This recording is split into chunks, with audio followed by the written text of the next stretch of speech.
up, Brainy? Welcome to our second episode of What's Up, Brainy. I'm Nicole DeJesus. And I'm Kylie Clark. In this episode, we have Kenny Roberts interviewing Yu Zhang about Chinese culture. Kylie Clark and I will be bringing the scoop on the Brangelina divorce. Nora Christensen and I will be providing two takes on the controversial Dakota Access Pipeline. And finally, Kenny will be sharing a moment with the new Student Senate President, Darius Voller.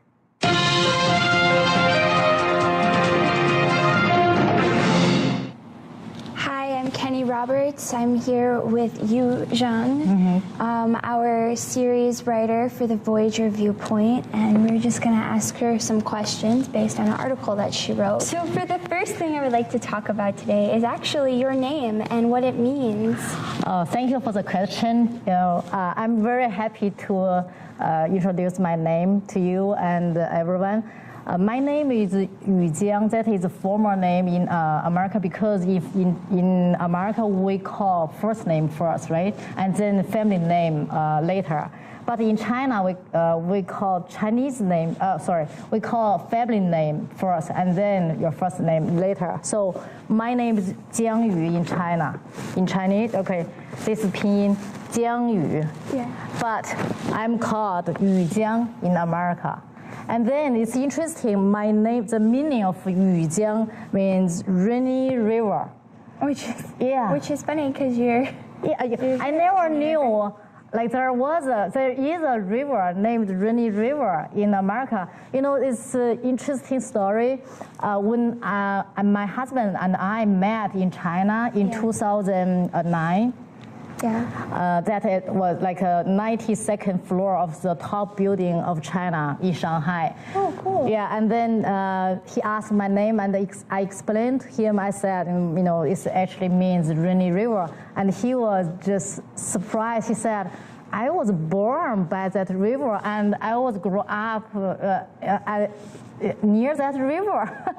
Oh, it's very interesting. Yeah, so if you talk about faith, maybe this is, one part of my life should stay in the international affairs. And right now, I'm study at Rainy River Community College. Whereabouts in China are you from? Actually, if you look at the map, a Chinese map just looks like rooster, right. And then on the head of the rooster, that is my hometown. It is opposite with South Korea. It's really close. So my hometown name is Weihai City. And another city near Weihai is Qingdao. Have you heard Qingdao beer? Mm-mm. It's a famous beer in China.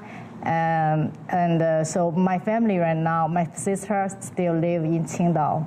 So that is my hometown, Shandong province. That is actually Confucius' hometown. Oh, very interesting. When did you migrate over here to the States? In 2011. July of 2011. Right. That is the time I came to America. So what is in the broadest term, what things have you noticed that are culturally different? Just what is one thing that you've noticed that's significantly different from China and America? There are so many differences. It's hard to say for one thing I know. So first of all, for example, I use my name. For example, my name is Yu Jiang in America, right? But in China, we call family name first. So in China, people will call me Jiang Yu. That is one. Yeah, That's it's a really cool. very obvious difference. And another difference I noticed. In these countries, people seem like they are scared to be labeled, to getting old. Right. So they try to pretend they're not old, and to still be active. And also the young people, they do not really respect older people. So in China, we always respect the older one. And it's a really big difference in this culture. Right. It takes a long time to describe, if we want to go deeper. But I just let you know, this is one thing I can see is very different. Right. Wow. those things I guess I hadn't been able to notice myself because I haven't ever been other than Mexico out of the U.S. So that's really cool, and I'm sure we will be seeing a lot of these differences maybe being addressed in your series. What inspired you to decide to write about Chinese culture? Okay, I think like there are. So why do we read articles or we learn things, right? So there are reasons. First of all, we want to learn things to benefit our life, or we want to learn things to match our interest. We are interested in something. So why I'm writing this because I want to share some like the culture and the wisdom with the people, so maybe they can get some kind of benefit from it. Right. For example, right now the economic growth in China is rapidly during these years, and China is really a big market for students, for young people. If they want to work for international business or organizations in the future for their career, they might encounter the marketing China, as it. So if they can know something about China, and then that might help them to get the job or help them to perform better in their, for their career. So that is one benefit, and another one I think. The wisdom of Chinese traditional culture is just so fundamental.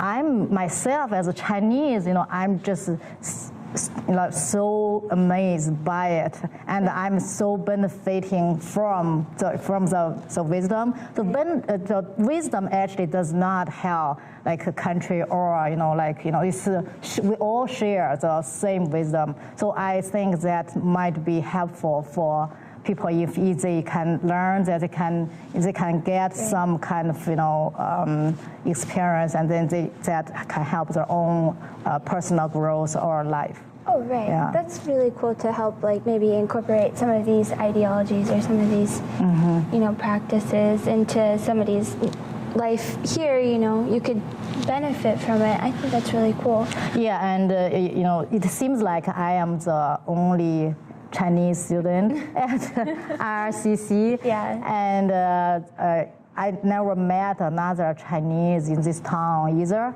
So I would love to share my experience and my culture with the people. And I think we could all benefit from hearing about it. It seems very interesting. Thank you. In your first piece, you do kind of establish how, was it the Zhao dynasty? Zhou dynasty. Oh, yeah. Oh, yeah. Yeah, sorry about that. And how it was like an 800-year-long reign, right? Is that? Yeah, that family had been running this country for continually 800 years. That was the longest dynasty in China history. And I use that for example to show like the wisdom of Chinese traditional culture. Right. What principles did you incorporate in your piece that you did share? If you mind me asking you to elaborate on that. Yeah, sure. So that Zhou dynasty was the longest one in Chinese history, and there are reasons for it. So the wisdom of the first several generations of that royal family is really profound, and I just use that as one example to show a little part of the wisdom for Chinese traditional culture, and that is only small pieces but we have more to talk about later. And then I will then demonstrate that in later series. Right. I think I can speak for myself and a lot of other people who are very interested and intrigued to read more of your pieces. Oh, thank you. And, do you have any other comments on your series writing or anything else? I think through Well, to be honest, myself is a new learner about Chinese culture. It might be sad if I say that, but it's truth. So we actually start from the last dynasty of China, like the latest Qing dynasty. The last one, Cixi, the queen, the lady was in charge, and then she was not really educated well, and then she was not paying attention to all this Chinese traditional culture, and because Chinese traditional culture acted as education in China. Right. So she was not paying attention, and then we start to lose it. And then later we start to have wars. We were invaded by foreign countries, and then the wars, wartime within the within China, and then invaded by Japan later. So from that time, 1839, the Opium War, until the time New China refounded, 1949. That is more than 100 years. We were in the war, and then till now, it's almost 200 years. We have been losing this traditional culture, our wisdom, and then if you. This is why actually we struggled during many years in this the generation 30 40 years we have been struggle in China, we might getting money but we are losing some your cultural fundamentals. Yeah. So if you look at actually Japanese, they have Chinese culture. South Korea, they have Chinese culture because they went to China when China was very strong in Tang Dynasty and Han Dynasty, many dynasties.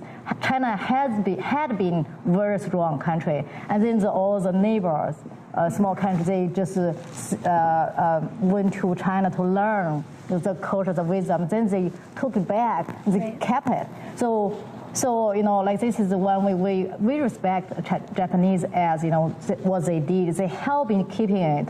And they are doing very well. So they continue to become strong country even though they are small. Right. So if you now go to Japanese, you will say they are very polite, right? That is where they learned from China. Right. Yeah, and we think that way. But right now, we kind of going back to our ecenter, to our traditional culture in China, from with a new leader in China, Xi Jinping. I think he's supporting this, and I can see lots of hope. And so when I grew up in China, I didn't have the chance to learn those things. And actually, I started to learn after I moved to America. So that's cool. Yeah. So during this writing process, it's also a learning process for me too. I start to review what I learned, and because whenever you go back, what you learn, and then you have new ideas about it because you are different. Right. So I learned maybe 2 years ago the same thing about Confucius. Now I go back to look at it. I view it differently and kind of get a new deeps. So I'm deeper meaning, or maybe a different perspective from what you saw before. Yes. So I am spending time for it because I want to share the best I can with the readers. Which I think that proves a big difference when you write about something that you're passionate about. You grow as a person. Yeah. And you're helping other people grow too. So I think that's a really positive thing, and we're so glad to have you on board with us at the Voyager Viewpoint. And, thank you. Well, thank you again for speaking with us on some of your Chinese culture in it. I can't wait to read it. Thank you. Thank you, guys.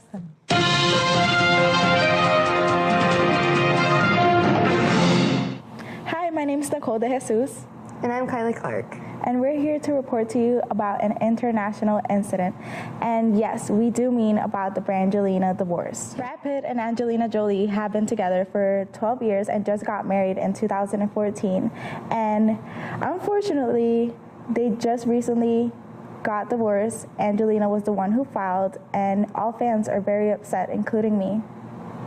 Most don't know that the Falls Airport is a big place where many big stars come to clear customs so that they can get away from all the paparazzi. And this is exactly what Brad and Angelina did coming back from France. Yeah, there's been like a lot of rumors about what exactly happened. One of the rumors is that Brad was being abusive towards one of the kids. And the second rumor was Brad hijacked a gas truck and was driving around with it, and he was apparently, a lot of people were saying he was under the influence of alcohol. They say that the fight and the alleged abuse happened on the plane due to a fight that broke out between Angelina and Brad. And then the kid got into it, and while Brad was trying to punish him, he was allegedly abusive, which then continued onto the runway after they landed. Yeah, the only person who's broke the silence so far has been Brad. He made a public comment saying that the most important thing is for the kids to be okay after this, is the kids' safety. That's all that matters to him. So he kind of said in like the public statement that he doesn't want any sort of extra social media attention towards the kids. So I think that's really nice of him. But Angelina has not spoken yet about what exactly happened. Due to the fact that it took place in the air, the FBI was notified instead of the Coochin County law enforcement. They're still gathering facts, and they're determining whether or not it is going to be tried at a federal level.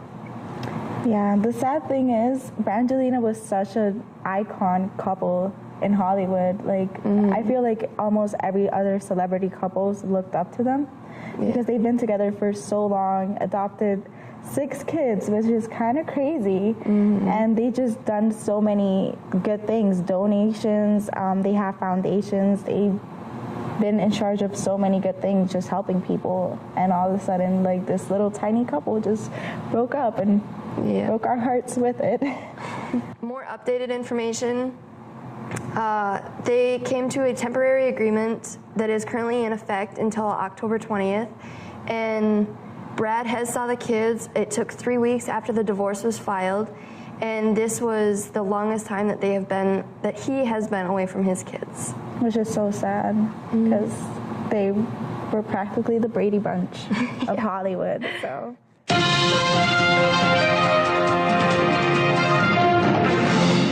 Hello, Rainy River Community College and the International Falls community. My name is Nora Christensen. I'm with the Voyager Viewpoint and, of course, on this KCC TV station. What's up, Rainy? I'm here to talk to you about the Dakota Access Pipeline today. It's an oil pipeline that's going to start in North Dakota and go all the way down to Illinois. The pipeline has been covered in the media a lot recently due to protests, a lot by the Standing Rock Indians tribe. And then a lot of celebrities have actually joined the protests there. Mainly they're protesting the fact that the pipeline will cross the Missouri River, and they worry that it will damage their water resources. I had the opportunity to interview a man who worked for the company building the pipeline. And just a disclaimer, I didn't really fact check any of this. It is mostly just his personal opinion, and I don't have any way to actually check some of the things he said, so this may or may not be true, but this is one person's experience and take on the Dakota Access Pipeline protests and what's going on over there right now. He's worked in construction for a few years. He's worked on pipelines and roads and done all kinds of things. He runs heavy machinery. And he said, I asked him if there was anything different about the Dakota Access Pipeline, and he told me that the protesters, of course. I asked him if he had any interactions with them. He said he didn't. everybody was ordered by foremans not to talk to them or interact with them, except for the few people that would go and say, hey, let me get my guys through there. That's what he told me. And he believes, I asked him if he knew why they were protesting the Dakota Access Pipeline after already having read some news media source on it. And he told me that they were protesting because they're not going to get money, because originally the pipeline was plotted through native lands and then they were offered a certain percentage, but he said that they asked for more and then they just routed around the lands. I'm not exactly sure where that was.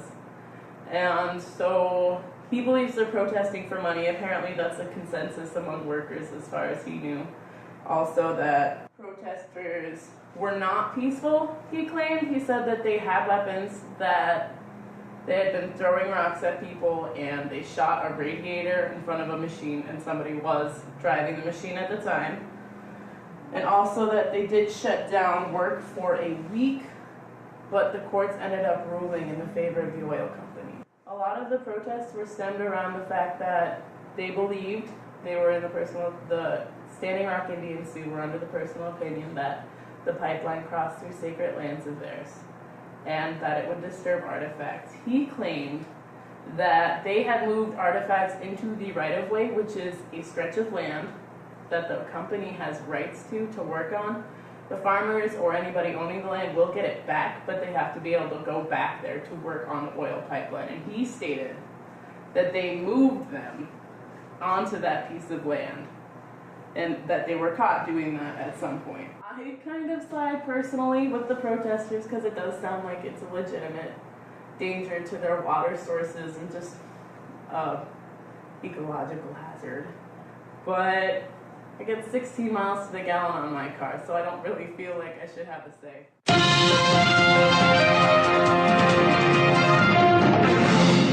Hello, my name is Darius Voller. I am the new Student Senate President, and this is my office. If you ever see the door open, feel free to stop by and ask me any questions.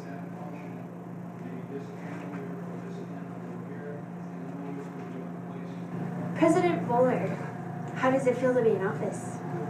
Feels great, a little stressful, but I'm glad to be stepping up and trying to help our students out. Good. So, since being inaugurated president of RHCC's Student Senate, what are some of these challenges that you've been facing? Well, we do not have many students coming to our meetings. It's been getting bigger and bigger every meeting I've had so far, but we'd still like to have more support. And we were supposed to do this Get Out the Vote campaign. It's not actually voting, but it's just saying that you will vote in November. Right. And the MSCSA community will give us a little prize if we are able to get enough percentage of our students to do this. I just found out about this kind of late, and now I'm starting late, and MSCSA is not happy with me, but hopefully I'll be able to bring it back. Yeah, given the circumstances, I'm sure they can give you a little leeway. What is your plan of action as in terms of recruitment? Like, do you have any ideas of how you're going to get about it? Well, in our last meeting, we were talking about how we could possibly bring pizza to our meetings. Oh. Pizza or Subway or some sort of food. Yeah. To give people a little more incentive. Right. That, and I was designing posters to put up, and then someone put other posters up, so I don't know, we might be switching posters, maybe not. Well, I mean, food is always a good way to, bribe people in. So what are the available positions open right now? Well, as of now, every position except for mine. So that includes vice president, treasurer, secretary, and historian. But our elections are supposed to be tomorrow if enough people do show up. Alright. Where do your meetings typically, where do they typically They happen? take place in room H124, Mhm. and that's where they have been the entire school year. At 12:15 on Tuesdays, and there are no classes going on at that time, but there are classes that end right at 12:15. So if you show up a few minutes late, No harm, no nothing. foul. Right. What are some of the processes a student has to go to be affirmed a senator? Well, to be a senator, all you have to do is show up to 2 meetings in a row.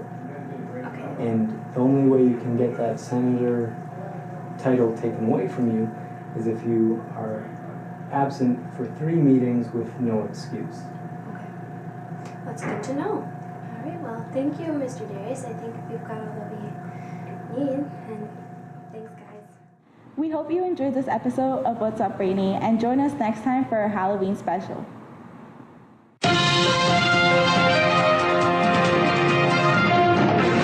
Nora Christensen and Nicole De Jesus are providing 2 takes. Okay, I'm good. Nicole Christensen and Nicole De Jesus are providing 2 takes on the controversial Dakota Access Pipeline. And finally, Kenny will share a moment with the new student Senate President Dave. Okay, ready? Okay. Nora Christensen and Nicole De Jesus are providing 2 takes on the controversial Dakota Access Pipeline. And finally, Kenny Robert. What is happening to me?